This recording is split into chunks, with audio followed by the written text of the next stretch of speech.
وہ روایت کو تو فالو کرتے ہیں لیکن مضامین میں ایک جدت پیدا کرتے ہیں، اور تبھی تو وہ زندہ رہتی ہے، وہ بات زندہ رہتی ہے اور وہ کلام بھی زندہ رہتا ہے۔ تو اس میں آپ یہ کہہ سکتے ہیں کہ اس میں جو ہے وہ فوکس کس چیز پہ ہے زیادہ؟ روایت میں جو ہے وہ مضامین وہی ہوتے ہیں جو زیادہ طور پر محبت، پیار، اخوت اور اس کے بارے میں ہوتے ہیں، اور حسن و جمال کے بارے میں ہوتے ہیں، رنگ و بو کے بارے میں ہوتے ہیں، خوشبو کے بارے میں ہوتے ہیں، اور ہجر و وصال کے بارے میں ہو سکتے ہیں، اور جو ترقی پسند شاعر ہیں ان کے موضوعات جو ہے وہ انقلاب کے بارے میں ہو سکتے ہیں، نئی بات، نئی سوچ کے بارے میں ہو سکتے ہیں، جو ہے ریفارمز کے بارے میں، جو اصلاح کرنی ہے معاشرے کی ہو سکتی ہے، یا طرز فکر کی ہو سکتی ہے، اس کے بارے میں ہو سکتے ہیں۔ تو اب فیض کو ہم اس کے ساتھ ریلیٹ کریں گے، کیونکہ ہمارے پاس وقت کم ہوتا ہے، تو ہم بحث زیادہ اس پہ موضوع پہ کرنے اس پس منظر میں ہم فیض کو دیکھتے ہیں۔ تو فیض کو جب آپ مطالعہ کریں گے تو اس میں یہ ایک بہت ایک بیلنسڈ، ایک متوازن امتزاج ہے جمالیاتی رنگ کا یعنی روایت کا، اور ترقی پسندی کا، اور انقلابی آہنگ کا۔ یعنی جمالیاتی رنگ اور انقلابی آہنگ کو جو ہے بڑا خوبصورتی سے جوڑا گیا ہے، اور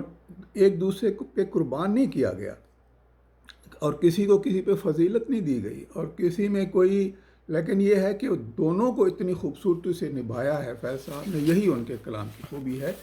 ہم انہیں جو ہے وہ جدت پسند یا ترقی پسند شاعر کہتے ہیں، اور کیونکہ انہوں نے جو ہے روایت میں جدت جو ہے وہ پیدا کی ہے۔ تو میں تھوڑا تھوڑا ان کا مثال کے طور پر کچھ کلام آپ کی خدمت پیش کرتا ہوں۔ دیکھیں، متاع لوح و قلم چھن گئی تو کیا غم ہے، متاع لوح و قلم چھن گئی تو کیا غم ہے، کہ خون دل میں ڈبولی ہیں انگلیاں میں نے، زباں پہ مہر لگی ہے تو کیا کہ رکھ دی ہے، زباں پہ مہر لگی ہے تو کیا کہ رکھ دی ہے، ہر ایک حلقہ زنجیر میں زباں میں نے۔ اور یہ دیکھیں ان کی خوبصورت شاعری ہے، اور اس میں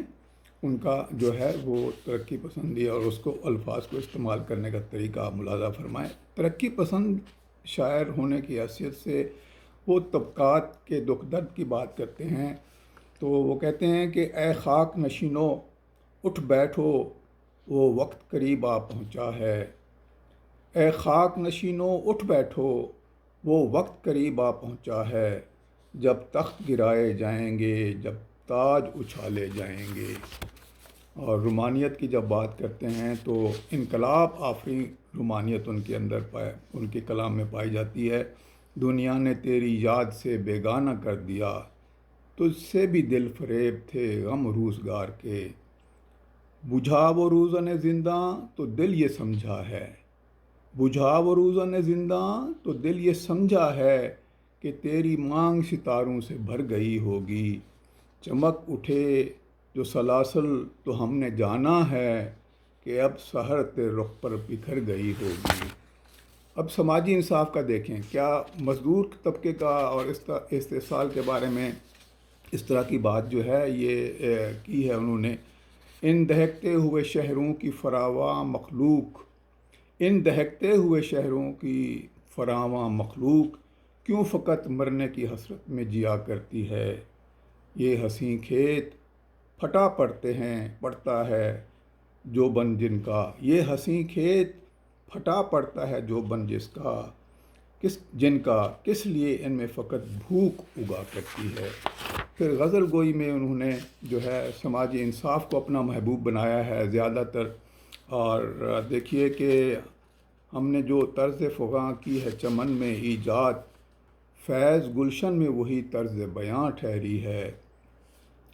وہ بتونے ڈالے ہیں وسوسے کہ دلوں سے خوف خدا گیا، وہ بتون ڈالے ہیں وسوسے کہ دلوں سے خوف خدا گیا، وہ پڑی ہیں روز قیامتیں کہ خیال روز جزا گیا، نظم نگاری میں انہوں نے بہت خوبصورت نظمیں کہی ہیں، اور اس میں بھی محبوب اور محبوب کے ساتھ جو ہے مکالمہ بھی ہے، اور بہار آئی تو جیسے یک بار لوٹ آئے ہیں پھر عدم سے وہ خواب سارے شباب سارے، جو تیرے ہونٹوں پہ مر مٹے تھے، جو مٹ کے بھر بار پھر جیے تھے، نکھر گئے ہیں گلاب سارے۔ اچھا، جمالیات کے بارے میں دیکھیں، ان کا جو ہے وہ ایک بالکل مترنم بحریں ہیں، اور سبک الفاظ ہیں، اور شعری تمثیلیں ہیں۔ ان کا آنچل ہے کہ رخسار کا پیرہن ہے، ان کا آنچل ہے کہ رخسار کا پیرہن ہے، کچھ تو ہے جس میں ہوئی جاتی ہے چلمن رنگین۔ پھر وہ لفظی پیکر تراشی کرتے ہیں، پیکر بناتے ہیں الفاظ سے، اور افکار کی تقسیم کرتے ہیں۔ تو سو رہی ہے گھنے درختوں پہ، سو رہی ہے گھنے درختوں پہ چاندنی کی تھکی ہوئی آواز۔ اور اس طریقے سے آپ اگر ان کو ہم سمرائز اس بات کو کرنا چاہیں تو ہم یہ کہہ سکتے ہیں کہ وہ ان کے ہاں انہوں نے انقلابی آہنگ پر جمالیاتی احساس کو، اور جمالیاتی احساس پر انقلابی آہنگ کو قربان نہیں کیا۔ تو ایک نیا شعری رچاؤ انہوں نے پیدا کیا ہے، اور وہ اس میں بڑا ان کا ایک انہوں نے اپنا مقام پیدا کیا ہے۔ رات یوں دل میں تیری کھوئی ہوئی یاد آئی، رات یوں دل میں تیری کھوئی ہوئی یاد آئی، جیسے ویرانے میں چپکے سے بہار آ جائے، جیسے صحراؤں میں چلے چپکے سے باد نسیم، جیسے صحراؤں میں چلے چپکے سے باد نسیم، جیسے بیمار کو بے وجہ قرار آ جائے۔ آداب۔